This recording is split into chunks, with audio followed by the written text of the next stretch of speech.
Au chapitre de géométrie cette fois-ci, on va découvrir les caractéristiques d'une pyramide et d'un cône.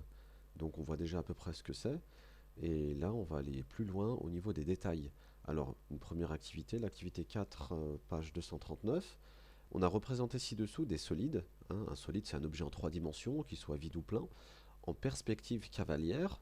Donc la perspective, rappelez-vous, hein, c'est cette illusion d'optique qui permet de voir un objet en 3D alors qu'on l'a dessiné sur une feuille ou sur un écran qui lui est en deux dimensions. Et on va essayer de les classer, ces solides. Alors le A, donc on voit en fait que ça ressemble à une pyramide, hein. Une pyramide, on a un sommet puis qui est relié à un triangle ici à la base.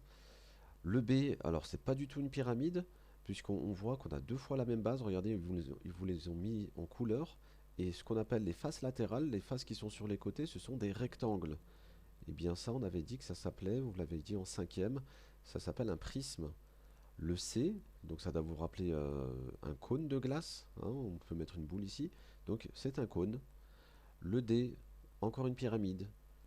Le E, ça c'est eh bien c'est la même famille que le B, c'est un prisme droit, puisqu'on a deux fois la même base, sauf que là, si vous voulez, le prisme, il n'est pas vertical, il a été allongé, mais voilà, on a deux bases comme ça qui sont reliées les unes aux autres, avec des faces latérales sur les côtés. Le F, c'est un cône. Le G, eh bien, ça ressemble plutôt à une pyramide. Le H, c'est un pavé, de la même famille que les prismes, puisqu'on a deux bases et puis que des rectangles sur les côtés.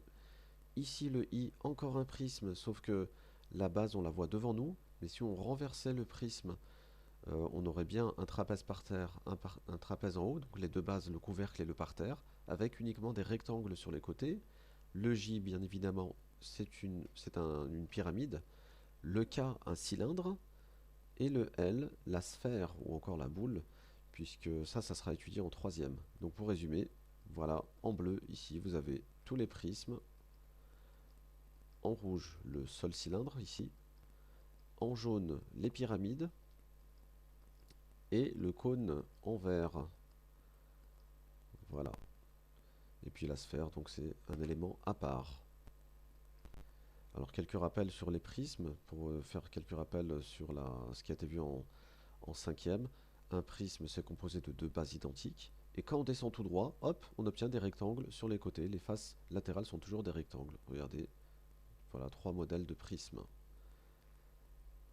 Les cylindres, c'est comme un prisme, sauf que les bases sont des disques avec une hauteur. La hauteur, c'est ce qui sépare les deux bases. On avait aussi une hauteur pour les prismes, hein.